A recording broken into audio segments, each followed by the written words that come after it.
Hey there guys, BlackPanthaa here and welcome to another video on the crew. Now today I'm going to be skimming over some patch notes for the March update that released on the 18th.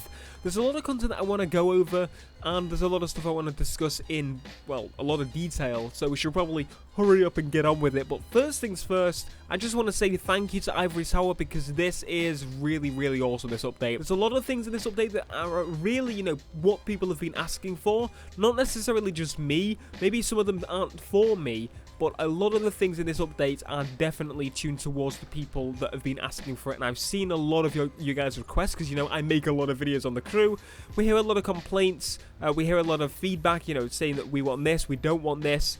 And they've listened to a lot of it in this update, but let's get into it. Blitz Brawl is a new PvP mode, which I think is awesome, because I'm not really a massive fan of doing competitive racing. I much prefer it more fun, so I'm doing, the free roam, the faction missions, co-op, that sort of thing. But then with the PvP Blitz Brawl, it adds that fun of what kind of driver San Francisco had. It's kind of like a capture the flag, but you go to a zone that's put on the map, everyone goes there, you stay there as long as you can, you get more points, you can knock others out. It's a really cool, fun version of Capture the Flag, but for racing games in a way, I guess. More like stay in the zone as long as you can and not get pushed out. Bigger cars will probably be the advantage here. But it sounds really awesome. I'm probably going to do some videos on it with Matthew. If you guys want to see that, make sure to let me know. They've also changed from faction vs faction PvP mode to crew v crew mode.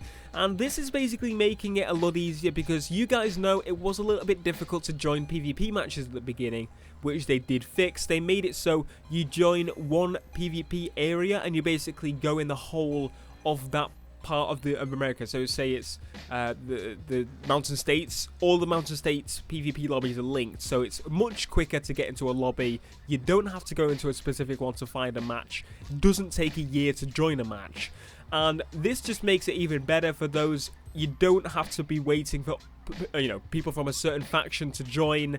You basically just get to go in and battle on the crew. It's very simple, very quick, and I like the update. So some new content, which is really awesome. The paid DLC is obviously the Corvette C3, C2, and the Spiker C8. Those I have all built on the channel. You can check those out.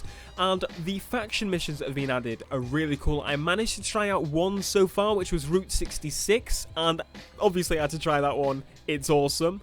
And then we've got the Score, A Fistful of Dirt, and Bayou Brawl. I probably said that wrong, but there you go. There's new specs in the game. The Camaro RS69 circuit, the 67 Shelby GT500 circuit, the Impala Sedan Sport Sedan 1967 circuit, the Dodge Charger RT Hemi circuit 69, that one is, the Chevrolet Silverado 1500 2010 Dirt, and the Ford Focus RS 2010 circuit, which I think is awesome. I'm going to be building those cars over the next few days. I've already built one of them before this video, and you'll see that before this video is live. Now, to the meat and potatoes of this update, this is the stuff I really wanted to talk about and thank Ivory for listening to. So, a lot of people since day one have been complaining about the crew's one major aspect, and that is the handling physics of the game. Everyone has their own different take on it, and I actually really enjoyed it. In the beta stages, you'll remember that the handling model did change significantly from the last beta-ish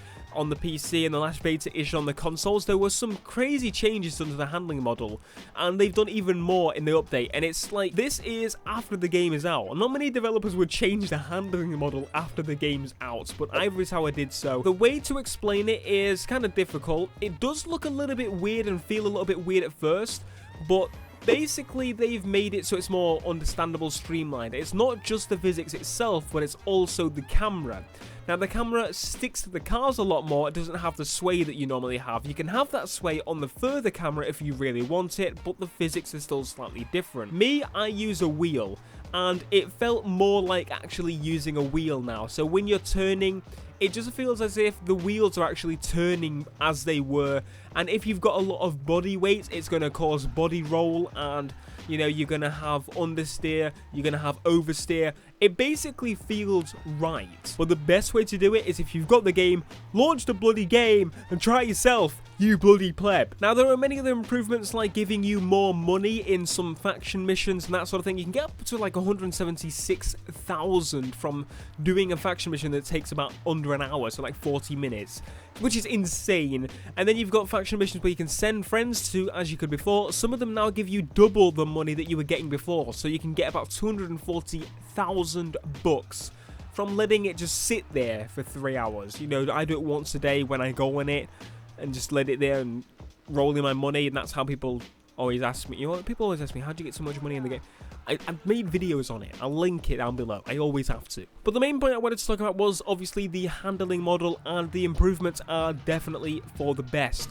Not just for racing, but for sliding, for understanding where the car is. The camera has improved. It just overall feels like it should have been this at launch, quite honestly. I'm not really a fan of static cameras normally, like where the car doesn't move at all, but this has a little bit of sway, just like, say, in Forza. This really does remind me now, the physics and the camera, of literally just having a copy and paste of Most Wanted 2005, but making it updated so it doesn't feel like it's the bloody 80s on an arcade game or something like Most Wanted 05 actually felt. But I want to thank Ivory for actually listening to people, you know, changing the handling model after the release because people didn't really like it so much, and, you know, changing the camera because some people didn't like that so much, making it easier to get money, improving the AI, making the cop AI easier, just tweaking the game. Little tweaks, not even just adding the whole, you know, new game modes in, new faction missions in. These guys are actually taking the time to change things that people are asking, and that is awesome. You don't see that at all often. The two games at the top actually listening to people would be this and Drive Club at the moment, and maybe GTA. GTA's been doing pretty well as well, like, you know, the whole 2 garage thing. Yeah, Rockstar gave us 3. I think it might be 4 now, I haven't checked, but absolutely awesome. So let me know what you think of the update down below in the comments section. That would be awesome, and I will see you guys in the next one. Peace.